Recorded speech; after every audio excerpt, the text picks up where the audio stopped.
ભાગવત કથાનું રસપાન હોને તમે કરતા હતા.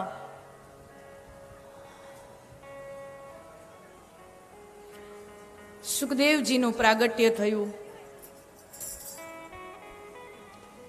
પરીક્ષિત રાજાનો જન્મ થયો. પરીક્ષિત રાજા બને છે અને પછી આપણે કાલની કથામાં જોયું કે એક પાપ કરી બેસે છે.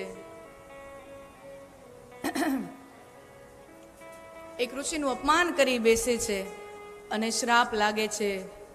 ઇતિ લંઘિત મર્યાદમ સપ્તમે તક્ષક હણી.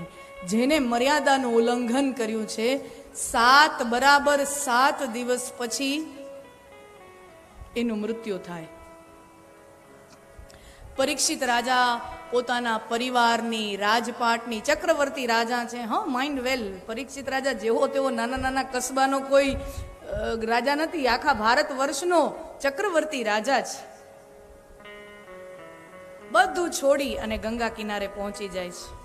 વિચારે છે કે મેં મારું જીવન તો બગાડ્યું, હવે મારું મૃત્યુ સુધારી લઉં. મેં મારું જીવન તો બગાડ્યું, હું મારું મૃત્યુ સુધારી લઉં. અને ડાયો માણસ હોય ને, સમજદાર માણસ હોય, એ મૃત્યુને સુધારવાની કોશિશ કરે, મૃત્યુને મિટાવવાની કોશિશ ન કરે. કારણ કે મૃત્યુ તો ભગવાનના બાપથી એ મટતું નથી. હા, પરમાત્માના પિતાને સમય આવે ત્યારે પરલોક વયું જવું પડે.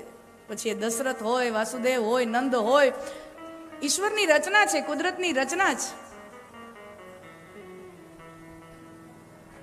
તો મૃત્યુને મિટાવી ન શકાય, મૃત્યુના ભયને મિટાવી શકાય. અને ડાયો માણસ હોય ને, એ આપણા કાબુમાં જેટલી વસ્તુ હોય, આપણા કંટ્રોલમાં જેટલી વસ્તુ હોય ને, એનું ધ્યાન રાખે. જે આપણા કંટ્રોલમાં જ ન હોય, જે આપણા કાબુ બહારની વસ્તુ છે, એને હરિના હાથે સોંપી દેવાની હોય.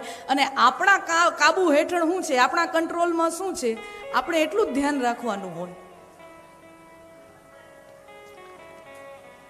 મુખ શ્રવણ દ્રગ નાસિકા वो तो सभी की कठु और कैसो सुन लो कैसो बोलनो वो तो चतुरन की कछु और. મુખ શ્રવણ દ્રગ નાસિકા. સમજદાર માણસ હોય ને, સમજદાર માણસ, ડાયો માણસ,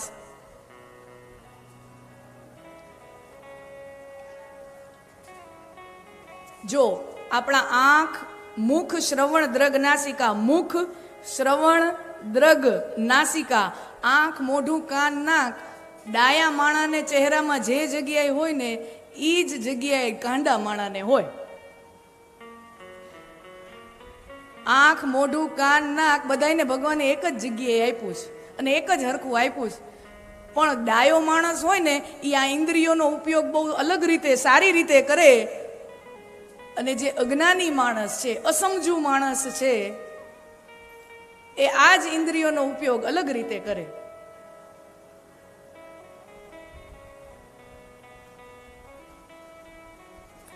એટલે સમજદારી, અને સમજદાર હોવું એ કે નાની મોટી ઈશ્વરની કૃપા નથી. સમજદારી હોવી એ બહુ મોટી કૃપા છે. પણ વાણિયા સમાજમાં જ્યારે કથા કરવાની હોય, વણિક સમાજમાં મજા આવે એમ, બહુ આમ સમજદાર વર્ગ છે. અને આમે જો ને, વાણિયાનો વેપાર, કણબીની ખેતી, એમ બધું વર્ગીકરણ વર્ષોથી હાલ્યું આવ્યું છે. જેનો જેમાં કમાન્ડ, જેમાં જેનો પાવર, તો ચતુરાઈ બહુ હોય.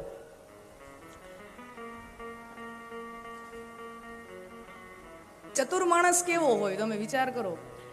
સર્કસનો ખેલ હાલતો હોય ગામમાં, જૂના જમાનામાં ઓલા સાચા પ્રાણીઓના ખેલ હાલતા. સાચા પ્રાણીઓ આવે, મહિનો દી પડ્યા હોય, આખું ગામ જોવા જાય. તો એક વાણિયા બાપાએ ટિકિટ લીધી સર્કસમાં. હવે સર્કસમાં તો વાણિયા તો ગામના શેઠ, એટલે પૈસે ટકે સંપત્તિમાં બધું બરાબર. અને ચતુરાઈ જુઓ. અને જુઓ, હવે જો સર્કસ જોવા જાઓ ને, તો આગળની ટિકિટ હોય ને એ મોંઘી હોય, વાયલી ટિકિટ હોય ને એ સસ્તી હોય. નાટક જોવા જાઓ કે ફિલ્મ જોવા જાઓ ને, તો આગળની ટિકિટ હોય એ સસ્તી હોય, વાયલી ટિકિટ હોય એ મોંઘી હોય. પણ સર્કસમાં ઊંધું હોય, આગળની ટિકિટ હોય મોંઘી હોય. કાકાએ મોંઘામાં મોંઘી ટિકિટ લઈને બેઠા. હા, અને પછી સર્કસનો ખેલ ચાલુ થયો. હાચો હાથી, હાચો વાઘ, હાચો સિંહ, ઓલો રિંગ માસ્ટર ચાબુક ફટકારે ને ખેલ ચાલુ થાય. તો એમાં બન્યું એવું, ઠઠડે હાટ પબ્લિક બેઠી છે અને ખેલ ચાલુ થયો, અને બન્યું એવું કે પાંજરામાંથી સિંહ છટકો.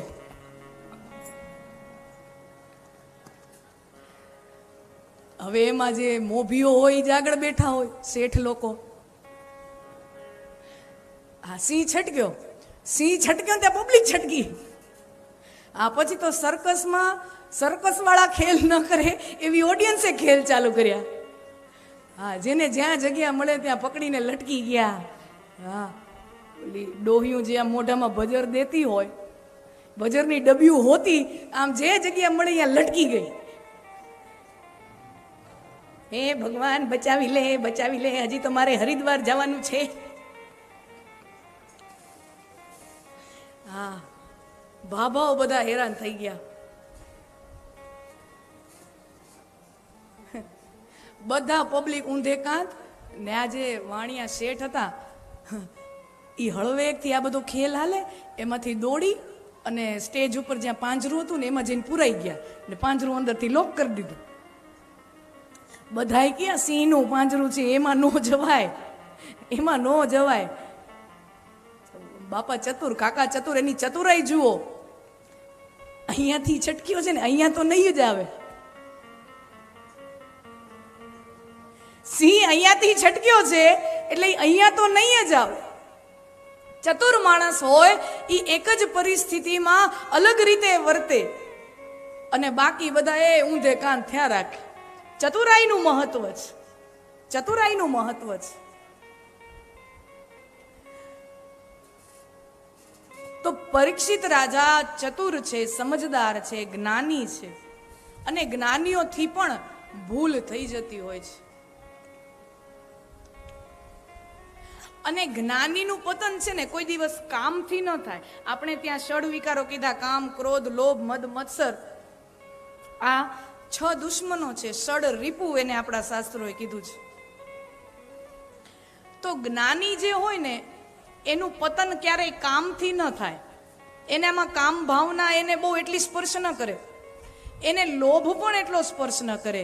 જ્ઞાનીનું પતન હંમેશા ક્રોધથી થાય. મોટા ભાગે જ્ઞાની માણસનું પતન ક્રોધથી થાય.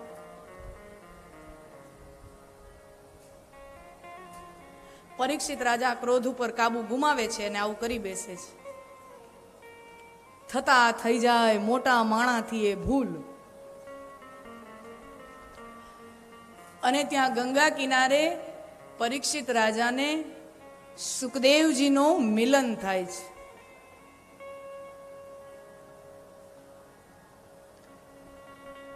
હવે પરીક્ષિત રાજા અને સુખદેવજીનું ગંગા કિનારે જ્યાં મિલન થાય છે, જ્યાં ભેટો થાય છે, ભાગવતની કથાને આધારે જોઈએ તો એમાં એવું ક્યાંય નથી લખ્યું કે પરીક્ષિત રાજા આમ બેઠા હોય ને સુખદેવજી આમ ચાલ્યા આવતા હોય, કે સુખદેવજી બેઠા હોય ને પરીક્ષિત રાજા ચાલ્યો આવતો હોય ને પછી અચાનક બેનો મિલન થઈ જાય. ના, ભાગવત શાસ્ત્ર કહે છે કે જ્યાં પરીક્ષિત રાજા હોય છે ત્યાં જ સુખદેવજીનું પ્રાગટ્ય થાય છે, ત્યાં સુખદેવજી પ્રગટે છે. સુખદેવજી જ્ઞાન સ્વરૂપ છે અને જ્ઞાન છે ને હંમેશા પ્રગટ થાય, બહારથી આવે નહીં. કોઈ એમ કે અમને જ્ઞાન આપો, જ્ઞાન આપો, અથવા અમે આની પાસેથી જ્ઞાન લીધું. જ્ઞાન કોઈ કોઈને આપી શકે ને કોઈ કોઈ પાસેથી લઈ શકે, એ વાતમાં કોઈ માલ જ નથી. જ્ઞાન કોઈને આપી શકાતું નથી, જ્ઞાન કોઈ પાસેથી લઈ પણ શકાતું નથી. એ માત્ર ને માત્ર સુષુપ્ત અવસ્થામાં હોય તો એ પ્રગટ થાય, બાકી મળે નહીં ક્યાંયથી.